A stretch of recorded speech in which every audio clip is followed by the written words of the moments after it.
성도 여러분 안녕하세요. 매일 하나님 만나 말씀의 만나를 공급받는 매일 만나 시간입니다. 오늘도 하나님의 풍성한 은혜가 여러분의 삶에 가득하기를 축복합니다. 오늘 본문은 이사야 7장 10절에서 25절 말씀입니다. 오늘 본문은 구원의 약속을 믿지 못하는 아하스 왕을 설득하시는 하나님입니다. 세 부분으로 나뉘는데요. 10절에서 13절까지 아하스 왕의 선택, 14절에서 16절은 하나님의 선택, 그리고 17절에서 25절은 그 선택의 결과입니다. 하나님께서 두 번째 주신 말씀은 아하스 왕에게 징조를 구하라는 말씀입니다. 하나님께서 왜 이런 말씀을 아하스 왕에게 하셨을까요? 아하스 왕을 전쟁에서 구원해 주시겠다는 하나님의 말씀을 왕은 믿지 않았습니다. 그래서 그 아하스 왕에게 확실한 믿음을 주시기 위해 징조를 구하라고 말씀하셨습니다. 미디안이 이스라엘을 침략해 들어왔을 때 하나님께서는 기드온을 택하여 미디안을 치겠다고 말씀하셨습니다. 그러나 기드온은 하나님의 말씀을 믿지 못했습니다. 그래서 하나님을 시험했는데요. 양털 한 뭉치를 마당에 두고 오늘 밤에 이슬이 양털에만 내리게 해달라고, 또 그 다음 날은 반대로 양털에는 이슬이 내리지 않고 주변에만 내리게 해달라고 하나님을 시험하며 징조를 요구했습니다. 이것은 분명한 믿음을 갖기 위한 방법입니다. 그러나 아하스 왕은 12절에 나는 구하지 않겠나이다, 나는 여호와를 시험하지 않겠나이다 라고 말합니다. 겸손한 듯 믿음이 있는 듯 들리지만 철저한 불신입니다. 하나님께서 분명히 아하스 왕에게 징조를 구하라고, 그리고 믿음을 가지라고 말씀하셨지만 그는 안 하겠다고 했습니다.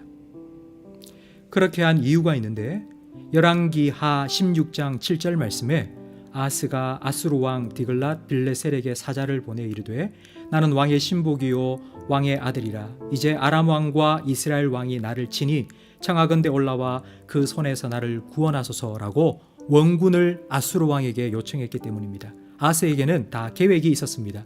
하나님 믿는 대신 믿는 구석이 따로 있었던 것입니다. 이런 아하스의 선택을 13절 말씀에 하나님을 괴롭게 하는 것이라고 말씀합니다. 그런 아하스 왕에게 하나님께서는 일방적으로 징표를 주셨습니다.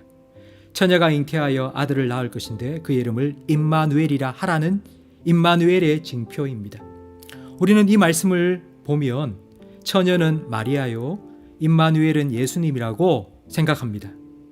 그러나 이것은 신약의 성취이고 이사야 당시의 이 예언의 말씀의 뜻이 무엇인지를 우리는 알아야 합니다. 처녀는 결혼하지 않은 혼자 있는 여성을 의미합니다. 이 처녀는 하나님을 믿지 않고 하나님을 의지하지 않는 아하스 왕과 유다를 의미합니다.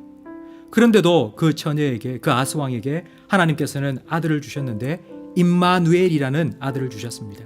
하나님께서 함께해 주시겠다는 약속입니다. 그래서 16절 말씀에 네가 미워하고 두려워하는 두 왕이, 아람 왕과 북이스라엘 왕이 물러갈 것이라고 하나님께서는 말씀해 주십니다. 그러나 17절 말씀에 그들이 떠나고 나면 아수르 왕이 너를 칠 것이라고 하나님께서는 말씀하십니다. 일방적인 은혜를 거절한 결과 아수르가 쳐들어올 때에는 하나님께서 유다를 그냥 그대로 내버려 둘 것이라고 말씀하셨습니다. 18절에서 20절까지 말씀에는 벌떼처럼 아수르가 날아올 것이며 20절에는 아수르의 칼로 너희의 온몸의 털을 머리끝에서부터 발끝까지 다 깎을 것이라고, 발가벗겨지는 수치를 당하게 할 것이라고 말씀하셨고 21절에서 25절까지에는 한 사람이 어린 염소와 두 양을 기르는데 그 염소와 양에서 나눈 저주로 모든 사람이 먹는다고 말씀합니다. 그 정도로 남아있는 사람이 없다는 뜻입니다. 포도원과 옥토가 완전히 황폐하게 될 것이라고 하나님께서 말씀하셨습니다. 장마철 아버지와 아들이 함께 우산을 쓰고 걸어갑니다. 그러다가 아들이 갑자기 나 혼자 갈래요 하고 우산 밖으로 뛰어나가면 비를 쫄딱 맞을 수밖에 없습니다. 하나님의 은혜의 우산 아래에 있으면 우리는 하나님의 은혜를 누릴 수 있습니다. 그러나 그 우산에서 벗어나면 우리는 비를 맞을 수밖에 없습니다. 하나님은 신실하십니다. 하나님은 약속하신 것을 반드시 지키십니다. 하나님은 언제나 임마누엘의 약속을 지키어 주십니다. 하나님께서 주시면 우리는 받으면 됩니다. 임마누엘의 은혜 아래 머무시고 임마누엘의 은혜를 날마다 누리며 살아가시기를 간절히 바랍니다. 오늘 말씀을 돌아보며 복습 질문을 함께 생각해 보겠습니다. 첫째, 아하스 왕이 징조를 구하지 않은 이유는 무엇입니까? 둘째, 아하스 왕에게 임마누엘의 징조는 무슨 의미입니까? 함께 기도할 제목입니다.